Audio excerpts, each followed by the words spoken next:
ನಮಸ್ಕಾರ ಸ್ನೇಹಿತರೆ, ಇದೊಂದು ಉದ್ಯೋಗ ಮಾಹಿತಿ.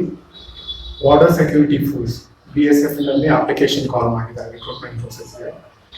ಒಟ್ಟು 1526 ಪೋಸ್ಟಿಂಗ್ಸ್ ಇದೆ, ಹುದ್ದೆಗಳಿದ್ದಾವೆ. ಅಂದರೆ ಆಲ್ ಓವರ್ ಇಂಡಿಯಾ ಪೋಸ್ಟಿಂಗ್ಸ್ ಇದು.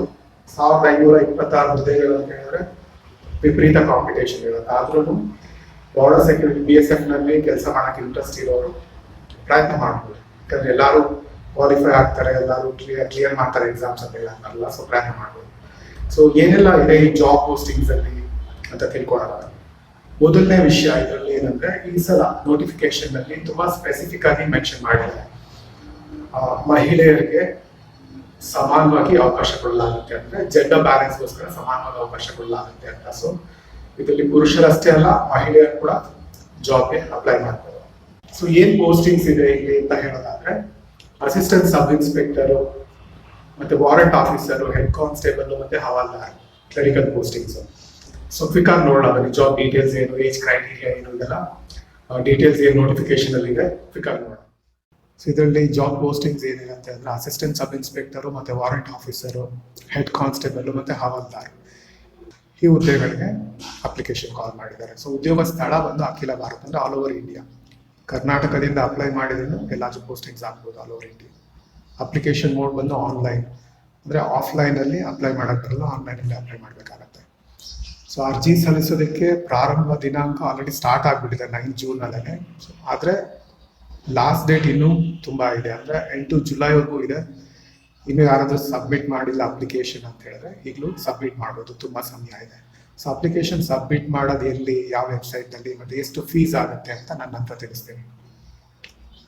ಸೊ ಜಾಬ್ ಡೀಟೇಲ್ಸ್ ಈ ಥರ ಇರುತ್ತೆ. ಸಹಾಯಕ ಸಬ್ ಇನ್ಸ್ಪೆಕ್ಟರ್ ಮತ್ತು ವಾರೆಂಟ್ ಅಧಿಕಾರಿ, ಈ ಪೋಸ್ಟ್ಗೆ 243 ಹುದ್ದೆಗಳನ್ನ ಮೀಸಲಿರಿಸಿದ್ದಾರೆ. ಸೊ ಹೆಡ್ ಕಾನ್ಸ್ಟೇಬಲ್ ಮತ್ತು ಹವಾಲ್ದಾರ್ ಇದಕ್ಕೆ 1583. ಸೊ ಇದರ ಪೇ ಸ್ಕೇಲ್ ಹೇಗಿರುತ್ತೆ ಅಂತ ನೋಡೋದಾದ್ರೆ, ನೋಟಿಫಿಕೇಶನ್ ಪ್ರಕಾರ 7 ಪೇ ಕಮಿಷನ್ ಆ ರೀತಿ ಇರುತ್ತೆ ಪೇ ಸ್ಕೇಲ್. ಸೊ ಈಗ ಅಸಿಸ್ಟೆಂಟ್ ಸಬ್ ಇನ್ಸ್ಪೆಕ್ಟರ್ ಅಂತ ಹೇಳಿದ್ರೆ 29,200 ಸ್ಟಾರ್ಟ್ ಆಗುತ್ತೆ ಸ್ಯಾಲ್ರಿ. ಪೇ ಲೆವೆಲ್ 5 ಇರುತ್ತೆ ಪೇ ಸ್ಕೇಲು. ಹೆಡ್ ಕಾನ್ಸ್ಟೇಬಲ್ಗೆ 25,500 ಅಂದರೆ ಪೇ ಲೆವೆಲ್ 4ನಲ್ಲಿ ಇರುತ್ತೆ. ಸೊ ಏಜ್ ಕ್ರೈಟೀರಿಯಾ 18ರಿಂದ 25 ವಯಸ್ಸಿನಲ್ಲಿ ಇರಬೇಕು. ಆಸ್ ಆನ್ 1/8/2024, ಅಂದರೆ 1 ಆಗಸ್ಟ್ಗೆ 25 ವಯಸ್ಸಿನ ಒಳಗಡೆ ಇರಬೇಕು, ಅಥವಾ 18ರಿಂದ ಒಳಗಡೆ ಮೇಲಿರಬೇಕು.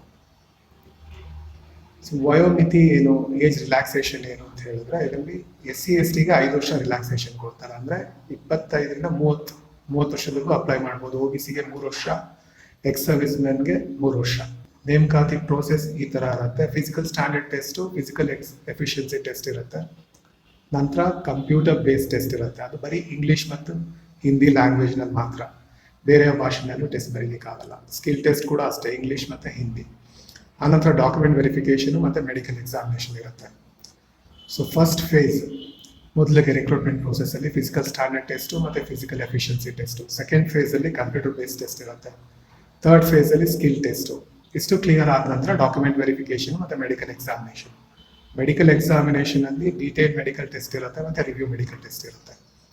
ಸೊ ಇದು ವೇಕೆನ್ಸೀಸ್ ಹೇಗೆ ಫಿಲ್ ಮಾಡ್ತಾರೆ ಅಂತ ಹೇಳಿದ್ರೆ, ಪೋಸ್ಟು ಮತ್ತು ಕ್ಯಾಟಗರಿ ವೈಸ್. ಫೋರ್ಸ್ ಅಂದರೆ BSF, CRPF ಈ ರೀತಿ ಫೋರ್ಸ್ಗಳಲ್ಲಿ ಜಾಬ್ನ ಕ್ಯಾಟಗರಿ ವೈಸ್ ಡಿಸ್ಟ್ರಿಬ್ಯೂಟ್ ಮಾಡಿದ್ದಾರೆ. ಸೊ ಈಗ ಜೆಂಡರ್ ಮೇಲ್ ಫಿಮೇಲ್ ಬೋತ್ ಅಪ್ಲೈ ಮಾಡ್ಬೋದು. UR ಅಂತ ಹೇಳಿದ್ರೆ ಅನ್ರಿಸರ್ವ್ಡ್, ರಿಸರ್ವೇಷನ್ ಇಲ್ಲ, ಅನ್ರಿಸರ್ವ್ಡ್ ಜನರಲ್ ಕ್ಯಾಟಗರಿ ಇದು. ಸೊ EWS ಅಂದರೆ economically weaker section, OBC, SC/ST. So ಇಷ್ಟು ಪೋಸ್ಟಿಂಗ್ಸ್ ಡೀಟೇಲ್ಸ್ ಇಲ್ಲಿದೆ ನೋಡಿ. ಮೇಲ್ ಫಿಮೇಲ್ ಈ ಫೋರ್ಸ್ಗೆ ಅಪ್ಲೈ ಮಾಡ್ಬೋದು. ನಂತರ ಹೆಡ್ ಕಾನ್ಸ್ಟೇಬಲ್ ಮತ್ತು ಹವಾಲ್ದಾರ್ಗೆ ಕೂಡ ಈ ರೀತಿ ಫೋರ್ಸ್ನಲ್ಲಿ ಮೇಲ್ ಫಿಮೇಲ್ ಈ ರೀತಿ ಇಷ್ಟು ಪೋಸ್ಟಿಂಗ್ಸ್ನ ಅಲಾಟ್ ಮಾಡಿದ್ದಾರೆ. ಇದರಲ್ಲಿ ಒಂದು ಇಂಪಾರ್ಟೆಂಟ್ ವಿಷಯ ಏನಂದರೆ, 10% ವೇಕೆನ್ಸೀಸ್ನ ಎಕ್ಸ್ ಸರ್ವಿಸ್ ಮೆನ್ಗೋಸ್ಕರ ರಿಸರ್ವ್ ಮಾಡಿದ್ದಾರೆ. ಇನ್ ಕೇಸ್ ಅದರಲ್ಲಿ ಯಾರು ಸೆಲೆಕ್ಟ್ ಆಗಲಿಲ್ಲ ಅಂತ ಹೇಳಿದ್ರೆ ಆ ವೇಕೆನ್ಸೀಸ್ನ ಬೇರೆ ಕ್ಯಾಟಗರೀಸ್ನಲ್ಲಿ ಫಿಲ್ ಮಾಡ್ತಾರೆ. ಸೊ ಎಜುಕೇಷನಲ್ ಕ್ವಾಲಿಫಿಕೇಷನು 10+2 ಆಗಿರಬೇಕು. ಇಲ್ಲ ಅಂತ ಹೇಳಿದ್ರೆ ಅವರು ಎಲಿಜಿಬಲ್ ಆಗಲ್ಲ ಅಪ್ಲೈ ಮಾಡೋಕ್ಕೆ. ಅಪ್ಲೈ ಮಾಡಲಿಕ್ಕೆ ವೆಬ್ಸೈಟ್, BSF ವೆಬ್ಸೈಟ್ ಇದೆಲ್ಲ ಅಫಿಷಿಯಲ್ ವೆಬ್ಸೈಟಲ್ಲಿ rec.bsf.gov.in ಇಲ್ಲಿ ಹೋಗಿ ಅಪ್ಲೈ ಮಾಡಬೇಕಾಗತ್ತೆ. ರಿಜಿಸ್ಟರ್ ಮಾಡ್ಕೋಬೇಕು. ಫಸ್ಟು ರಿಜಿಸ್ಟರ್ ಮಾಡ್ಕೊಳ್ಳೋವಾಗ ನಮ್ದೆಲ್ಲ ಸಾಕಷ್ಟು ಮಾಹಿತಿನ ಕೇಳ್ತಾರೆ, ಫೋಟೋ ಇಲ್ಲ ಹಿಡಿದು ಡಾಕ್ಯುಮೆಂಟ್ಸ್ ಎಲ್ಲ ಕೇಳ್ತಾರೆ. ಸೊ ಅದೆಲ್ಲ ರಿಜಿಸ್ಟರ್ ನಂತರ ₹100 ಅಂದರೆ 100 ರೂಪೀಸ್ ಫೀ ಪೇ ಮಾಡಬೇಕಾಗತ್ತೆ. ಇದು ಜನರಲ್ ಕ್ಯಾಟಗರಿ ಮಾತ್ರ. ವುಮೆನ್ ಕ್ಯಾಂಡಿಡೇಟ್ಸ್ಗೆ ಮತ್ತು SC/ST ಮತ್ತು ಎಕ್ಸ್ ಸರ್ವಿಸ್ ಮೆನ್ಗೆಲ್ಲ ಫ್ರೀ ಇರುತ್ತೆ, ಅವರು ಫ್ರೀಯಾಗಿ ಉಚಿತವಾಗಿ ಅಪ್ಲೈ ಮಾಡ್ಬೋದು. ಸೊ ಫಿಸಿಕಲ್ ಸ್ಟ್ಯಾಂಡರ್ಡ್ ಟೆಸ್ಟ್ನಲ್ಲಿ ಏನಿರುತ್ತೆ ಅಂತ ಹೇಳಿದ್ರೆ, ಮೇಲ್ ಕ್ಯಾಂಡಿಡೇಟ್ಸ್ಗೆ ಪುರುಷರಿಗೆ ಹೈಟ್ ಬಂದು 165 ಸೆಂಟಿಮೀಟರ್ ಇರಬೇಕು, ಮತ್ತು ಚೆಸ್ಟು ಅನ್ಎಕ್ಸ್ಪ್ಯಾಂಡೆಡ್ ಬಂದು 77 ಸೆಂಟಿಮೀಟರ್ಸು, ಎಕ್ಸ್ಪ್ಯಾಂಡೆಡ್ 82 ಸೆಂಟಿಮೀಟರ್ಸ್ ಇರಬೇಕು. ST ಕ್ಯಾಟಗರಿಗೆ ಸ್ವಲ್ಪ ರಿಲ್ಯಾಕ್ಸೇಷನ್ ಕೊಡ್ತಾರೆ. 162.5 centimetre height, unexpanded chest 76, expanded 81 centimetres. Female ಕ್ಯಾಂಡಿಡೇಟ್ಸ್ಗೆ 155 ಸೆಂಟಿಮೀಟರ್ಸ್ ಇರಬೇಕು ಹೈಟು, ಚೆಸ್ಟ್ ಮೆಷರ್ಮೆಂಟ್ ತೊಗೊಳಲ್ಲ, ಅಪ್ಲೈ ಆಗಲ್ಲ ಅವರಿಗೆ. ಸೊ ಆಲ್ ಫೀಮೇಲ್, ಬೇರೆ ಫೀಮೇಲ್ ಕ್ಯಾಂಡಿಡೇಟ್ಸ್ ST ಕ್ಯಾಟಗರಿಗೆ ಸೇರಿದವ್ರಿಗೆ ಸ್ವಲ್ಪ ರಿಲ್ಯಾಕ್ಸೇಷನ್ ಕೊಡ್ತಾರೆ. 150 ಸೆಂಟಿಮೀಟರ್ಸ್ ಹೈಟ್ ಇರಬೇಕಾಗತ್ತೆ. ವೆಯ್ಟ್ ಬಂದು ಹೈಟ್ಗೆ ಪ್ರಪೋರ್ಷನೇಟ್ ಇರಬೇಕಾಗತ್ತೆ. ಅಂಡರ್ ವೆಯ್ಟ್ ಆದ್ರೂ ಅಥವಾ ಓವರ್ ವೆಯ್ಟ್ ಆದ್ರೂ ಮೆಡಿಕಲ್ ಎಕ್ಸಾಮಿನೇಷನ್ಗೆ ಡಿಸ್ಕ್ವಾಲಿಫೈ ಮಾಡ್ತಾರೆ. ಸೊ ಫಿಸಿಕಲ್ ಎಫಿಷಿಯನ್ಸಿ ಟೆಸ್ಟಲ್ಲಿ ಏನಿರುತ್ತೆ ಅಂತ ಹೇಳಿದ್ರೆ, ಮೇಲ್ ಕ್ಯಾಂಡಿಡೇಟ್ಸ್ಗೆ 1.6 ಕಿಲೋಮೀಟರ್ ರೇಸ್ ಅಂದರೆ 6 ನಿಮಿಷ 30 ಸೆಕೆಂಡಲ್ಲಿ ಮುಗಿಸ್ಬೇಕು ರನ್ನಿಂಗ್ ರೇಸಲ್ಲಿ. ಫೀಮೇಲ್ ಕ್ಯಾಂಡಿಡೇಟ್ಸ್ಗೆ 800 ಮೀಟರ್ ರೇಸ್ ಇರುತ್ತೆ, ಅದು 4 ನಿಮಿಷ 45 ಸೆಕೆಂಡಲ್ಲಿ ಮುಗಿಸ್ಬೇಕಾಗತ್ತೆ. ಚೆಸ್ಟ್ ಮೆಜರ್ಮೆಂಟು ಫೀಮೇಲ್ ಕ್ಯಾಂಡಿಡೇಟ್ಸ್ಗೆ will not be taken. Computer based test it second phase selection ಪ್ರೊಸೆಸ್ಸಲ್ಲಿ.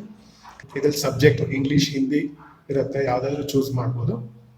General intelligence, numerical aptitude, clerical aptitude ಮತ್ತು ಕಂಪ್ಯೂಟರ್ ನಾಲೆಜ್, ಇಷ್ಟು 20 ಕ್ವಶನ್ಸ್ ಇರುತ್ತೆ. ಅದಕ್ಕೆ 20 ಮಾರ್ಕ್ಸ್ ಇರುತ್ತೆ. ಟೈಮ್ ಡ್ಯೂರೇಷನ್ ಬಂದು 1 hour 40 minutes ಇರುತ್ತೆ, ಅಂದರೆ ಟೋಟಲ್ 100 ಮಾರ್ಕ್ಸ್ಗೆ. ಸೊ ಇಷ್ಟು ತುಂಬ ಇಂಪಾರ್ಟೆಂಟ್ ಮಾಹಿತಿ. ಇದಾದ ನಂತರ ಡಾಕ್ಯುಮೆಂಟ್ ವೆರಿಫಿಕೇಷನ್ ಮತ್ತು ಮೆಡಿಕಲ್ ಎಕ್ಸಾಮಿನೇಷನ್ ಇರುತ್ತೆ, ಅಂದರೆ ಡೀಟೇಲ್ ಮೆಡಿಕಲ್ ಟೆಸ್ಟು ಮತ್ತು ರಿವ್ಯೂ ಮೆಡಿಕಲ್ ಟೆಸ್ಟ್. ಸೊ ಇಷ್ಟು ಸೆಲೆಕ್ಷನ್ ಪ್ರೋಸೆಸ್ಸಲ್ಲಿ ನೀವು ಕ್ಲಿಯರ್ ಮಾಡಿದ್ರೆ ಸೊ ಜಾಬ್ ಪೋಸ್ಟಿಂಗ್ ಆಗೋ ಚಾನ್ಸಸ್ ಇರುತ್ತೆ. ಸೊ ಇಷ್ಟು ತುಂಬ ಇಂಪಾರ್ಟೆಂಟ್ ಇನ್ಫಾರ್ಮೇಷನ್ ಮಾತ್ರ ನಾನು ವಿಡಿಯೋದಲ್ಲಿ ತಿಳಿಸಿದ್ದೀನಿ. ಬಾಕಿ admit card, admission card download ಮಾಡ್ಕೊಳ್ಳೋದು ಹೇಗೆ, ಟೆಸ್ಟ್ ಬರೀಲಿಕ್ಕೆ ಅದಕ್ಕೆಲ್ಲ, ಮತ್ತೆ ಎಕ್ಸಾಮಿನೇಷನ್ ಸೆಂಟರ್ಸ್ ಎಲ್ಲೆಲ್ಲಿರುತ್ತೆ, ಅಂದರೆ ಕರ್ನಾಟಕದಲ್ಲಿ ಎಲ್ಲಿರ್ಬೋದು ಆ ಥರ ಎಕ್ಸಾಮಿನೇಷನ್ ಸೆಂಟರ್ಸ್ ಲಿಸ್ಟ್ ಎಲ್ಲ ಈ ನೋಟಿಫಿಕೇಶನ್ ಇದೆ. ಮತ್ತೆ ಬಾಕಿ ಹಲವಾರು ಮಾಹಿತಿ ಇದೆ. ನೋಟಿಫಿಕೇಶನ್ ಲಿಂಕ್ ನ ಡಿಸ್ಕ್ರಿಪ್ಷನ್ ಅಲ್ಲಿ ಹಾಕಿರ್ತೀನಿ ನಾನು. ಸೊ ನೀವು ಅದನ್ನ ನೋಡಿ ಕಂಪ್ಲೀಟ್ ಡೀಟೇಲ್ಸ್ ನ ಪಡ್ಕೋಬಹುದು. ಇದಿಷ್ಟು ಮಾಹಿತಿ ನಿಮಗೆ. ಧನ್ಯವಾದ. ಮತ್ತೆ ಸಿಗ್ತೀವಿ.